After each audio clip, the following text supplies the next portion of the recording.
في نوع غريب من العلاقات، تلاقي نفسك عايش بين قمة الفرح وقاع الألم في نفس الوقت.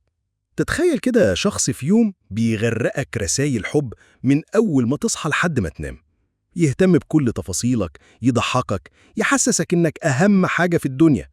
وبعد كام يوم تلاقي نفس الشخص بيتحول فجأة، بقى بارد، مش بيرد، بيقول كلام يكسرك، يخليك تحس إنك ولا حاجة.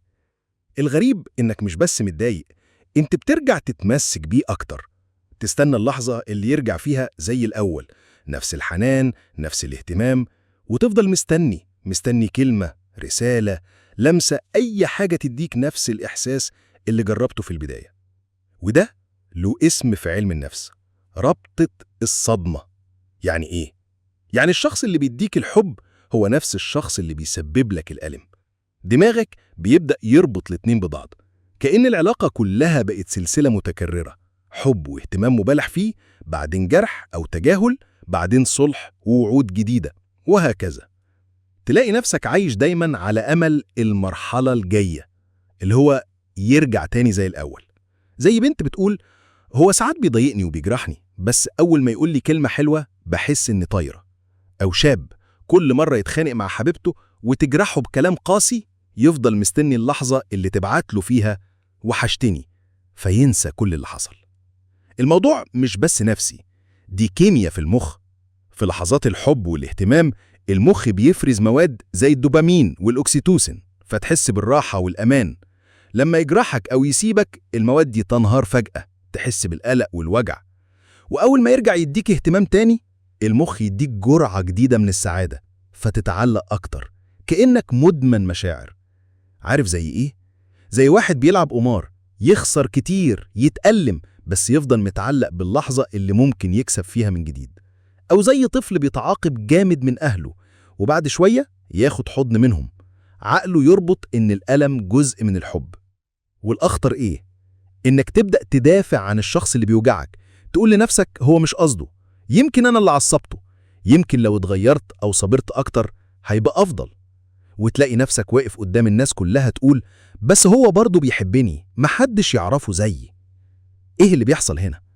أنت بقيت مش شايف الشخص على حقيقته، أنت شايف الوعود اللي بيديها بعد كل صلح، زي اللي ماسك في أمل بيتكرر رغم إن التجربة نفسها بتكسر فيك كل مرة.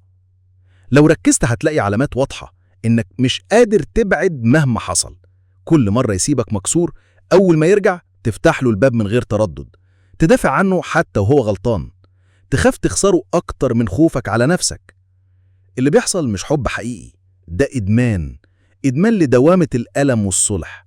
والأصعب إنك تبدأ تحس إنك السبب. لو أنا اتغيرت، لو كنت أحسن، العلاقة هتبقى كويسة.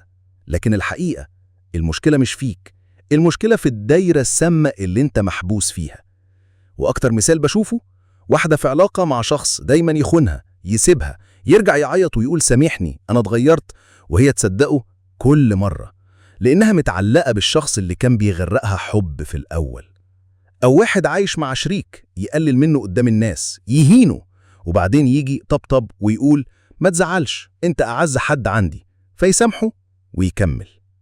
الحقيقة إن الخروج من الرابطة دي صعب لوحدك.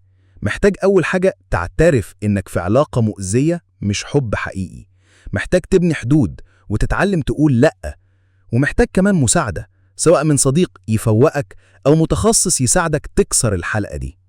الحب الحقيقي مش رولر كوستر يطلعك السما ويرميك على الأرض. الحب الحقيقي آمن، ثابت، يخليك ترتاح، مش يخليك قلقان طول الوقت. اعمل لايك وفولو عشان يوصلك محتوى زي ده كل يوم. واكتب لي في الكومنتات هل حصل معاك أو مع حد تعرفه موقف حسيت فيه إنك عايش نفس الدوامة دي؟ يمكن قصتك تساعد غيرك فيه.